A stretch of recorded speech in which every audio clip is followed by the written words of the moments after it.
And then that's when I made the first, and then that's when I gave him the first 300,000. So even the second payment, it was because of the same reason. But when I going on, I'll explain further because of actually there was more. But as I go with the SC, then I will explain further that he actually wanted more.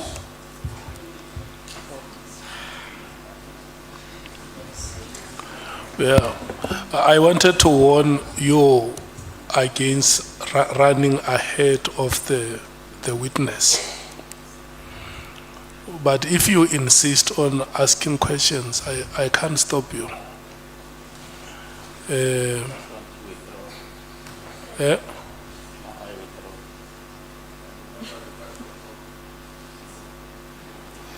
Honorable Sokanyile. No, I wanted to check, Chairperson, with Mr. Matlala, if did he meet former Minister Bheki Cele at Zimbabwe? If what were they discussing on that, or were there exchange of monies even in that the meeting of Zimbabwe? Is it the correct person? Yes, at Zimbabwe, that's when he said to me he wanted to introduce me to General Mkhwanazi. Yes, we met at Zimbabwe. And then the reason for that, that's when he wanted to introduce me. He actually called him to come there as well, but that day he said he was going to meet the king, so he couldn't come, the Zulu king.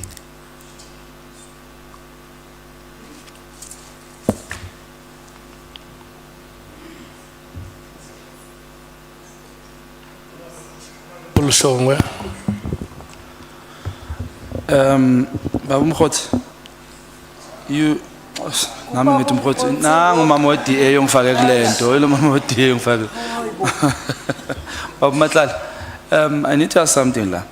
Actually, there's something you said emuva when you said the reason you are here is because you were failed by either a state or somebody. Is there maybe a chance you saying this to get back at Ubabu Cele? Is he the one maybe or failed so that you do you understand? No, I don't understand. Okay. When you say the reason you are here is because the state failed you or somebody failed you, do you mean you said something Ubabu Cele asking for protection? Is he the one who failed you? And my second question would be, how many times have you met Ubabu Cele? And in those many times you've met him, something or it was only these 2 times? Okay, for me to answer that question, it means that now I have to go further, and then, but we'll need to go back again because of I will leave other things behind. But let me just answer this for you. For me to say that I've been he failed me, not because the last time when I stopped calling his calls, taking his calls, I remember it was the day when there was a big soccer match between Pirates and Kaizer Chiefs in KZN. He called me, said I must come there. His wife and his car, he's got problems with his wife's car and his car, so he really needed money. And I drove to Durban. And when I got there to Durban, I just decided that this thing will never stop of this guy always asking me money. Then something said to me, hey, let me just stop taking these guys' calls. If you can check on that day, I received more than 20 missed calls from him. I just decided stop taking his calls. It was on Friday. And then the next week, Wednesday, that's when I got arrested. So, but I think you'll understand more when we go back again to what led me to that arrest. Okay, so you've met him more than 2 times, that's what you are saying? Yes. And all this time you've met him, bomb guy or something? No, I only gave him money twice. Twice? Yeah. Okay, no sharp. Yeah. Honorable Cameron. Thank you, Chair. Just in terms of when you gave the money to to Bekele. In the same time period, were there any other senior officials or senior police members that you also gave money? No, it was only him. Only him. And then the last one, was there anything else that you covered for Bekele? Anything regarding travel or covered date for him? Any other gifts for the family? Anything else that you gave him apart from the money and the penthouse? No, I just gave him money. What I remember, but that never happened. I just saw on social media that it was actually his birthday. And then I wanted to buy him a suit, but I couldn't get it on time. So, but that thing, I never did. But it was only a suit that I was supposed to buy for him, but I didn't. But that was supposed to be a gift. He didn't ask for it. Thank you, Chair. Honorable James. Thank you, Chair. Mr. Matlala, please explain to us how these acquaintances that you've just met recently knew that you had all of this money. Knew that I had money. Yes. Who? Mr. Becky, Brown, because everyone seems to be getting money out of you. How did they know you have all this money? It's the contract. That was public knowledge. Oh, okay. Thank you.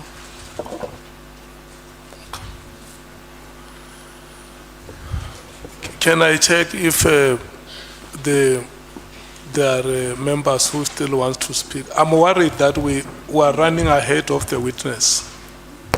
That is my greatest worry. And if we were to allow the SC to lead evidence, you can agree with me on some of the questions you ask here are not follow-up questions, because the witness has never mentioned anything about some of the questions you are asking. Honorable Mathis. Mine's definitely follow-up, Chair. Do you have or have you submitted receipts? Because you said you withdrew money from the bank for the 2 payments that you had to give to Bekele. Because we're going to end up coming down to, I didn't get the money, you gave him the money. So we need to have some type of proof. So would your bank receipts or with your withdrawals sort of align with that, and is that available for the committee that will speak to the dates?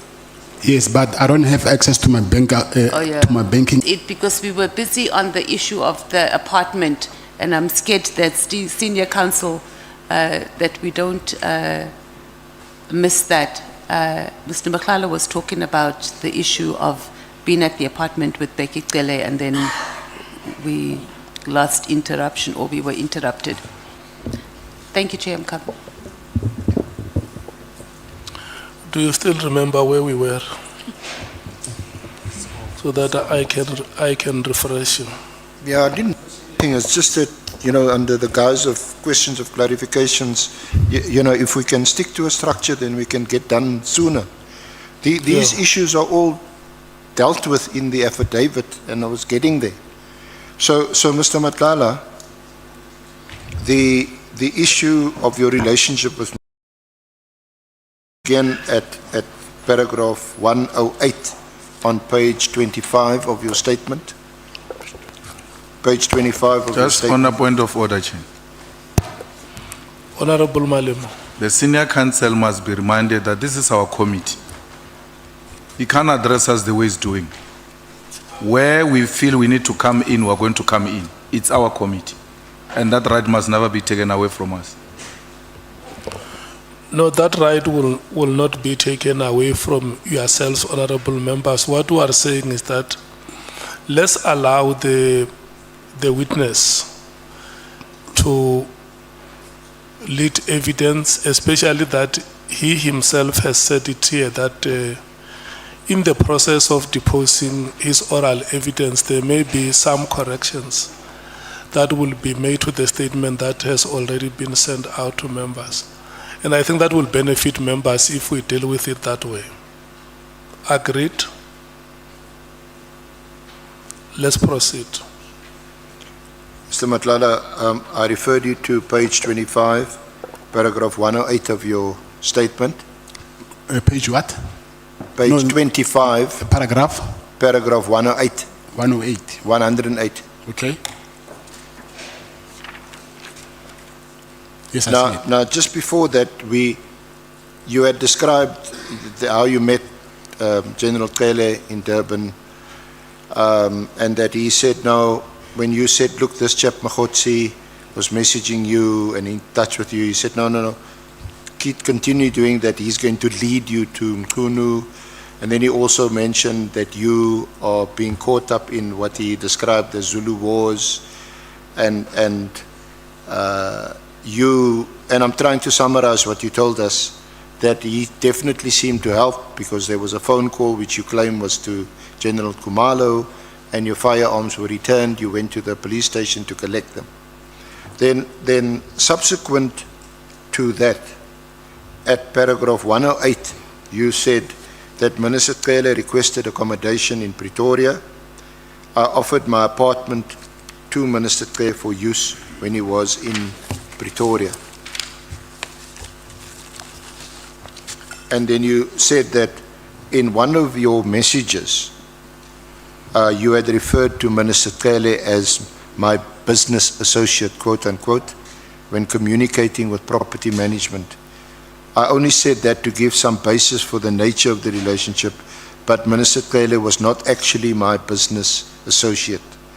He stayed at my apartment 3 or 4 times. Yes, that's true. You confirm that? Yes. And then you dealt with the cash payments, which you've now disclosed. You said, I made an initial payment of 300,000 in cash to former Minister Kele at my residence in Pretoria around January. Is that January 2025? Yes. I handed over the money while he was inside my apartment. This was after he told me they needed gratification, which he called a quote-unquote facilitation fee, related to his role in returning my firearms and stopping the harassment. He also implied that he was not acting alone, which explained why a large sum of money was required. Yes. So that's the first payment. Yes, that's correct. And that was in your apartment here in Pretoria. Yes, that's correct. Then you say you made a second cash payment around about March 2025 at the Beverly Hills Hotel. Yes. The purpose of the payments, from your perspective, you say, was to acknowledge my belief that Minister Kele had quote-unquote control over the police and had effectively stopped the harassment. No, that is not true. So this statement, remember, I was supposed to go through it and correct some of the things. So you want that part deleted? Yes, because he was the one who asked me for money, not that I was acknowledging that he has power in the police. So we'll make a note of that. But what did in fact, according to you anyway, what was in fact the case was that when you withdrew your court application against the police, the harassment did stop and your firearms were returned. Yes, that's true. So certainly at that point you thought he was value for money. No, I'm saying he asked me for money and then he reminded me of what he did for me. And that's why I offered him the money. I'm not saying I felt like I need to pay him because of what he did. Yeah. And then you say he later contacted you for more money, citing issues with his and his wife's cars. Eventually started to see. So I think in answer to one of the honourable member's questions, you spoke about these cars, and it was at a big game at Moses Mabhida. Is it the Chiefs Pirates game? Yes. So you remember very clearly that incident? Yes, yes, I remember because of that game, yes. Okay. So he continued asking you for more money? Yes, that's correct. But then you started to see what you called demands as extortion, and you stopped making payments, and you stopped taking his calls from about 9 May 2025. Yes, that's correct. Is that right? And then shortly thereafter, you were arrested on the 14th of May 2025. Right? So do you seem to be saying, but you can say it in your own words, that there seemed to be a connection between you stopped making these payments and then your subsequent arrest shortly thereafterwards? I will say that was one of the reasons, but the other reason, as we go on, and then I will explain about it. Yes. Yeah. Okay. Now, if we could just round off on former Minister or Minister Mkhunu. You say at paragraph 114 on page 27 that you learned from Minister Cele that there was a big dispute between the two of your statement, paragraph 124. Yes, I see it. I confirm that I provided an affidavit stating I have never met Minister Mkhunu. This affidavit was prepared after Mkhunu's lawyers contacted my lawyer to ask whether I knew the minister. I stated I did not know Minister Mkhunu. They asked whether I was willing to depose to an affidavit to that effect. I said I was. This is how I came to depose to the affidavit that was provided to the minister. And you attached the affidavit at VM5. Yes, that's true. And that appears to be the same affidavit that the minister had presented to this committee when he gave evidence. So you confirm that? Yes, I confirm that. Okay. Okay. All right. So if I could just, so let me just summarize quickly. You had this big contract that you were awarded of 350 million. You started experiencing problems, and then there were these raids on your house and then on your office. And following these raids, you get 2 calls that take you down 2 different paths. The one is from a guy called Brown Mkhwanazi, and the other one is from a guy called Mkhwanazi from KZN. Mkhwanazi appears to, well, or so he claims, that he was in the minister's office, and that's that path. And that's all about Mkhunu and January the 8th and all that. And also extracting, or rather extorting, money out of you. And I think you mentioned a figure of around about 200,000. Maybe not in one payment, but in different payments. Then the other one is Mkhwanazi that leads you to General Cele. Yes. That's the. So is that a fair summary of where we are now? Is that your troubles, your woes, lead you down these 2 different paths, and both of them cause you to spend money? Yes, I agree. Now, can we go to page 30 and then, are you there at paragraph 126?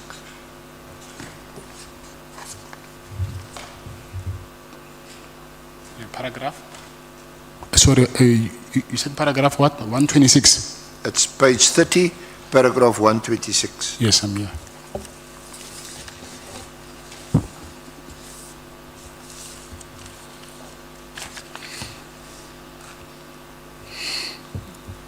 Now, that is where you record that you met Lieutenant General Mkhwanazi at the Pearls at Umhlanga on 15 April 2025. What's the Pearls? Is that an hotel or an apartment? The Pearls is an apartment building, yeah. Yeah. It's apartment. An apartment building. Yes. And you say that Minister Cele had arranged for you to meet him. Yes. And you say, this was the result of my interaction with Minister Cele regarding issues with my SEPS contract. Yes. So this again takes us back to this contract issue. Yes. And you then say Minister Cele advised you that he knew Lieutenant, the spelling, is it Nkoa? Nkhua. Nkua, yes. Nkua. Nkua, yes. Okay, excuse my pronunciation. And then you say, but the person who was very close to her was Lieutenant General Mkhwanazi. And then you say, before we proceeded to the meeting, I contacted General Sinona, who is the head of the Hawks at KZN, as you were not comfortable to meet General Mkhwanazi alone. Yes. So can you just elaborate on this, and did you meet, and what was the purpose of the meeting, and what happened at the meeting? Okay. I'll go back a little bit so that we can understand how did I get to end up meeting Mr. Mkhwanazi. When I was with Mr. Cele, and then because he kept on asking me for money, and then I told him that, listen, SAPS is not paying me in time, and then also I don't even get enough purchase orders, so I'm not making a lot of money, though the contract is there, but I'm not making that money that you guys assume that I'm making. And then I told him that the person who's in charge of this contract, I think I'll say the custodian of this contract, is Lieutenant General Nkua. And then he said, yes, I know about your problem, but I think the best person that you need to talk to is General Mkhwanazi, because he's more closer than General Nkua than I am. So that's when then he arranged that meeting. So when I met with General Mkhwanazi, he said to me, yes, I hear about your problem that you're having, so that that they don't give you guys enough work. They just send work in drips and drops so that they don't breach their contract. But actually, if it was according to them, they wouldn't send any purchase orders at all. They just send small purchase orders so that they can just keep you entertained. So, but they're saying actually what they want to do is cancel this contract. So, and he said to me, they actually met. He said there was a police summit in somewhere in Emperor's Palace, and he's saying during that summit, after the summit, I think he said to me, General Nkua asked National Commissioner Fani Masemola that when are they actually cancelling my contract, and Fani Masemola said that. This is what I heard from General Mkhwanazi. Fani Masemola said that, listen, I spoke with the minister. Remember last year, December, he gave a directive that we must cancel this contract. But now I asked him that can I continue? And then it looks like he is backing down now. So National Commissioner Masemola, according to Mkhwanazi, he said, I suspect that this Mkhunu is working with Sibia now, and then and then they must put General Sibia as the National Commissioner. And Mkhwanazi said to me that, I said to National Commissioner that, Commissioner, if you think that your life is in danger, just say the word. I will take care of this cat. Then I asked him, what did you mean when you say that he must just say a word and then you will take care of me? And he told me that there is only one way that I can take care of you permanently. But he didn't say it in like kill you, but he just said to me that there is only one way that I can take care of you permanently. And I said, but what was the reason for that? Because he told me that they suspect that why will suddenly the minister decide not to cancel the contract anymore? But before that, he was the one actually who said we must cancel this contract.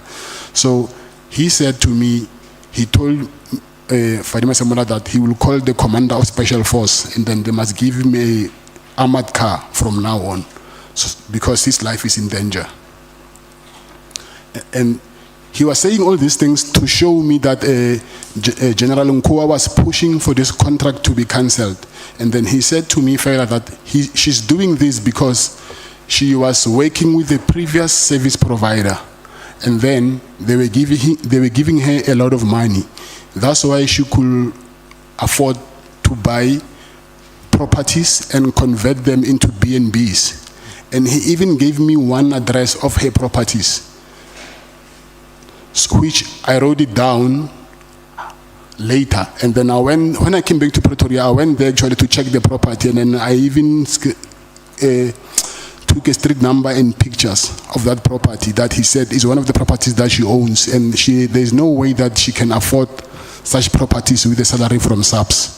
So now, if you want her to come and work with you, are you going to offer her the same incentives that Metropolitan was offering her? Then I knew that I was very in deep trouble than I thought I was.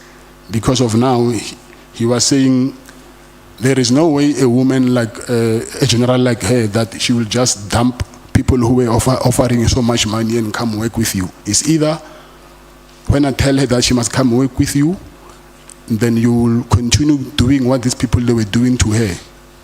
And then, but he said, there's conditions though. I also want you to do something for me. And I asked him, what is it? He said, there is a case opened against him from in IPID. So he said there's a guy that they tortured, and the guy that they tortured opened a case against them, and then I must convince, because the guy stays, I also have a house in Midstream.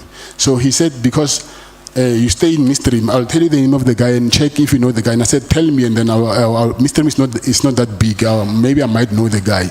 And he told me the name of the guy, and I told him, actually, this guy, his son goes to the same school as my son.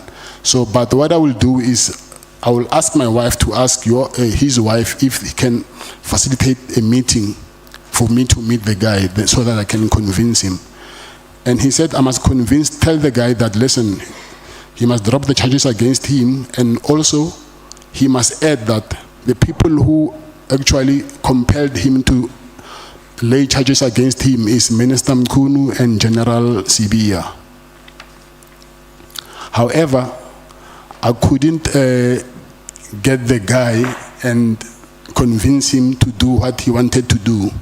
And I thought maybe that was one of the reasons also that maybe I got arrested, because I didn't deliver what I promised him.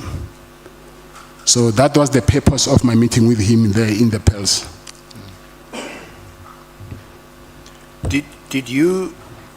Are you sure that you didn't meet General Mkhwanazi because you, in exchange for assistance to get the purchase orders placed with you, pursuant to the contract, that you were prepared to offer him information on Sabia? I don't follow your question. I said, are you sure that the purpose of this meeting with General Mkhwanazi was not that he would have been prepared to speak to the head of HR to place orders on the contract which was then awarded to you? Hadn't been cancelled yet, but it would be in exchange for information about Sabia. So if I get this right, you're saying the purpose of my meeting was for me to give General Mkhwanazi information about Sabia? Yes, I'm asking you if that was not the purpose of the meeting. Then he's the one who arranged the meeting. Then how did he know that I want to give him information about Sabia? Because he's the one who arranged the meeting, not the other way around. So what are you saying, that did he request the meeting? No, I'm saying Begitela arranged the meeting with him, and then he said it, and then he accepted, and then he said to me, he needs help about what I just told you. And then he mentioned, obviously, that he wants information about Sabia, But I told him that, CB, I don't know him to that level that I can get next to him and get information. Not even CB only, even the minister. And then that's when he said, rather ask these people to, this person to withdraw the charges against me, and then tell him that he must say he was forced to open the charge against him because Minister Mkhwanazi and Sibia asked him to open charges against him. So, even though it is the case that you discussed at that meeting with Mkhwanazi, you did discuss the contract, because he also then mentioned Kua and pointed out that she was also in the pocket of, I think you mentioned Metropolitan, and that she's got these properties, and obviously if you do a kind of a lifestyle audit check, then where does she get the money from? And but he didn't offer to help you. You say that he said she was the quote unquote stumbling block for your contract. So did that also in fact happen at the meeting? Yes. But you say that, and according to your statement, that the true reason was actually in relation to this chap, Nangi,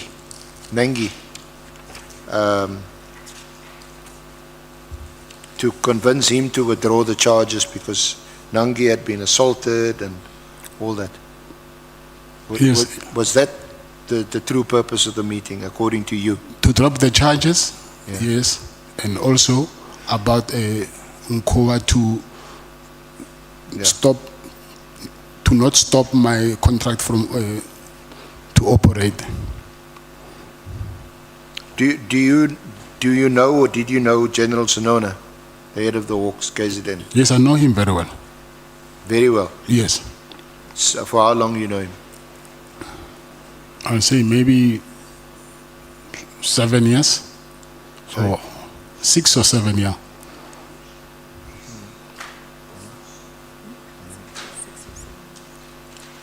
6 or 7 years. I'm not sure. Yeah, I'm just I'm taking a wild guess.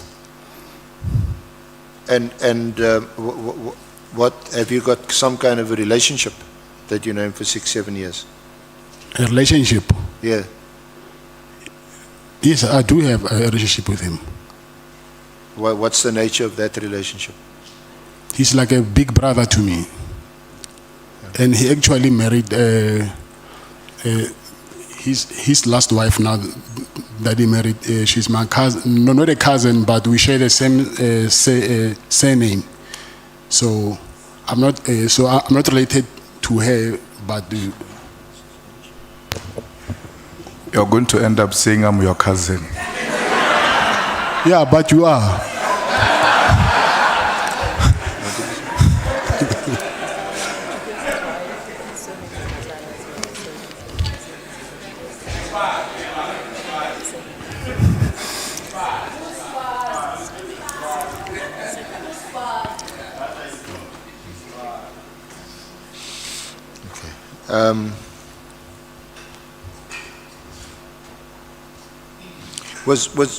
Would that have been the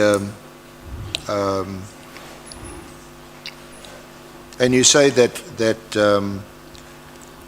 did you offer to speak to Nangi because your kids are at the same school? Yes, I did. And what was the outcome of that discussion? He told me that it was not only him alone who were tortured. It was him and his brother-in-law and some other guy, I don't know the name.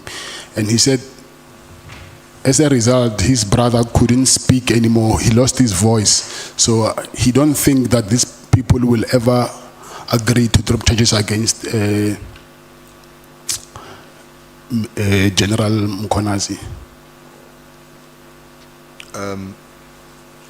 Yeah, you mentioned at paragraph 134, 133 on page 32, where you say, I met up with Mr. Nangi as instructed by Lieutenant General Mkhwanazi, and he tried to convince him, and you tried to convince him to withdraw the charges.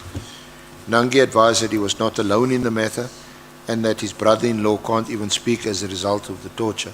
Yes, that's true. He advised that he was not willing to withdraw the matter, and I believe he has even sued Lieutenant General Mkhwanazi for 10 million rand. Yes, that's true.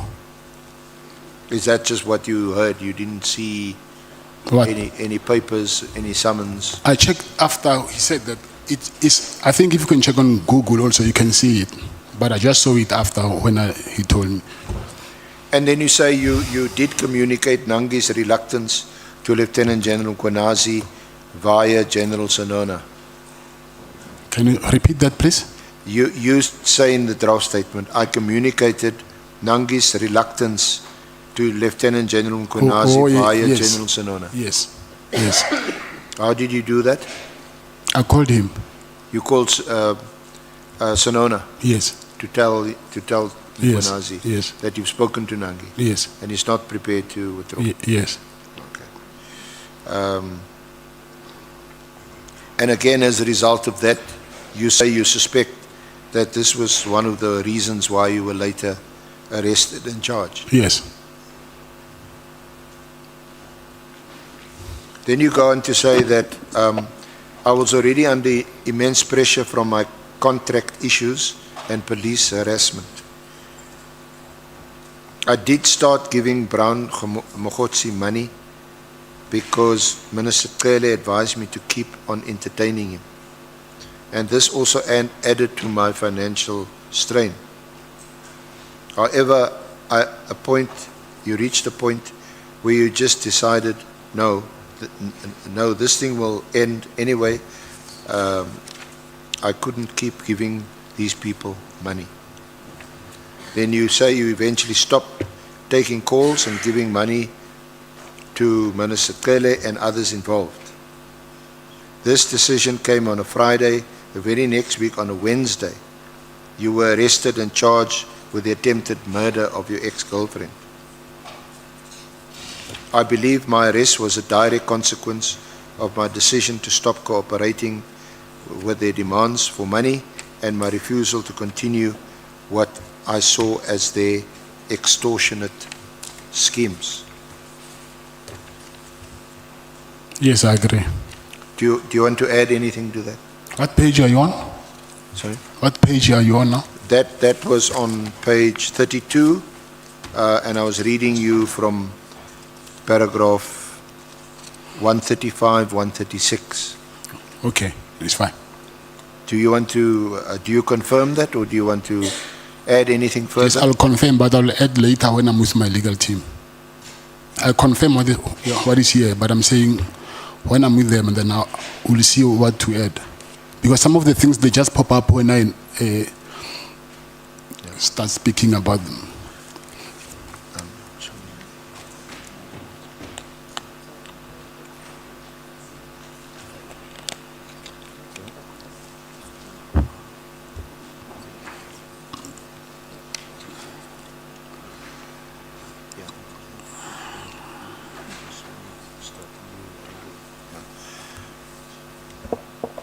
Honourable Chair, this would be, with your leave and the Honourable Committee's leave, a convenient point to adjourn before we pursue a new aspect, and we'll do our level best to take no more than 2 hours tomorrow morning to conclude. You want to adjourn now? Sorry, Chair? You want to adjourn now? To adjourn now, yes. Ora, Matlala usashishicha. You still want to give more? No. I don't know. What time is that?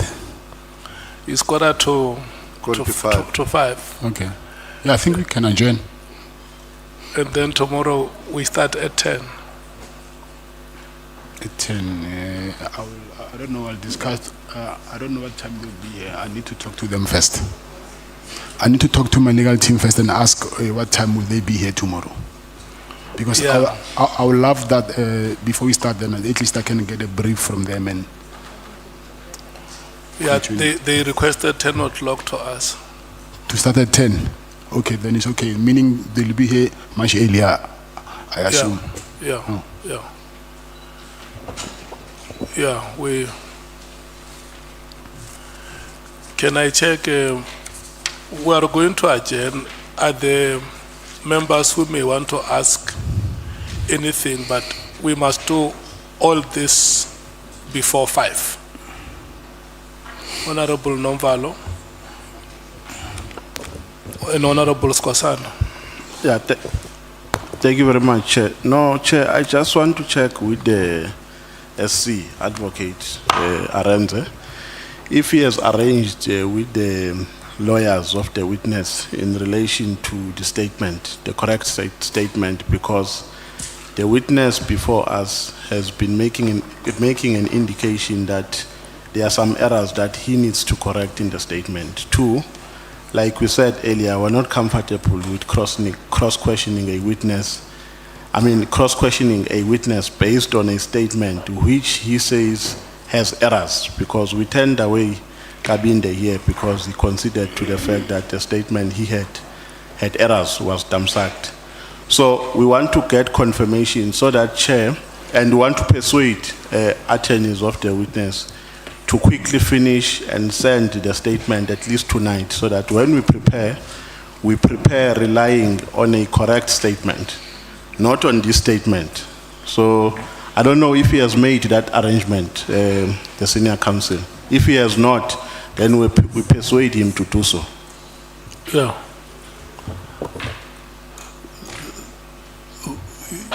And I think it's the understanding of, it must also be the understanding of members that the draft statement that has been prepared, as we were going through it, the witness has confirmed most of the contents and where corrections have to be made were made.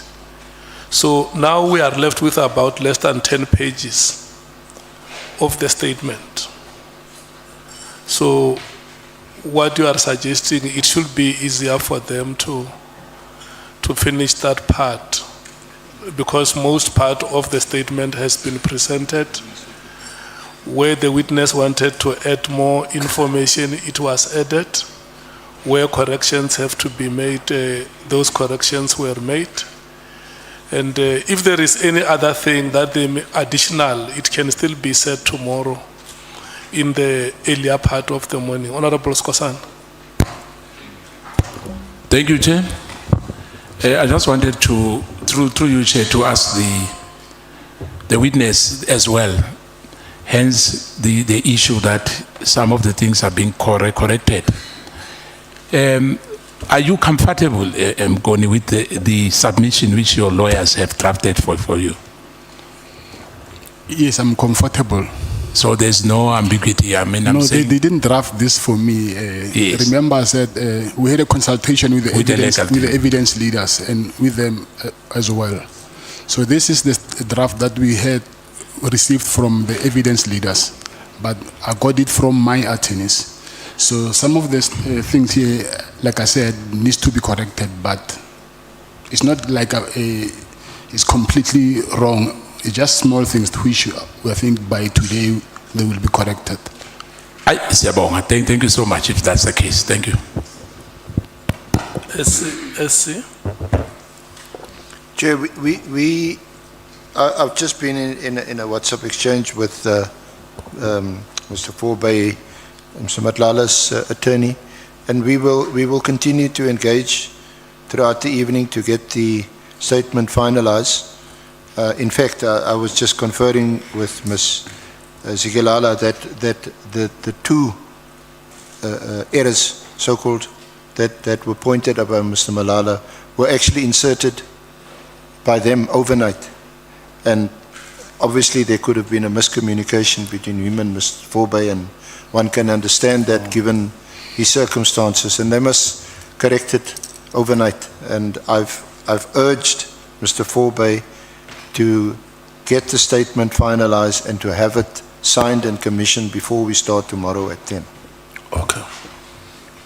Thank you, Chair. Mkhwanazi, are you satisfied with today's proceedings? No, I'm satisfied. And the corrections that you have made, you are also satisfied with them? Yes, I'm satisfied. And you also understand that we give you an opportunity that tomorrow, if you may want to make further corrections, that is allowed. Okay, thank you. Okay. So that is it, honorable members. A larger part of the statement has been presented. Corrections have been made. The remaining part, the witness accepts that if there are corrections that will have to be made, they would be made. So you have the statement, honorable members. We will allow the legal team together with the witness and his team to finalize all the details. We are here tomorrow at 10 o'clock. And we must apologize, Mr. Matlala, that we have invited the members of the media. We have informed them that we will afford them an opportunity when you are seated to take you proper pictures. So they ambushed you and took stolen pictures. So, but we have informed them that the pictures that they have taken without the authorization of the chair were taken stealthily. So the only pictures we recognize are those that they took when the chairperson requested them to come and take them. Thank you so much. This brings us to the end of today's proceedings. Good luck, Mkhwanazi. Let's meet tomorrow. Okay, thank you.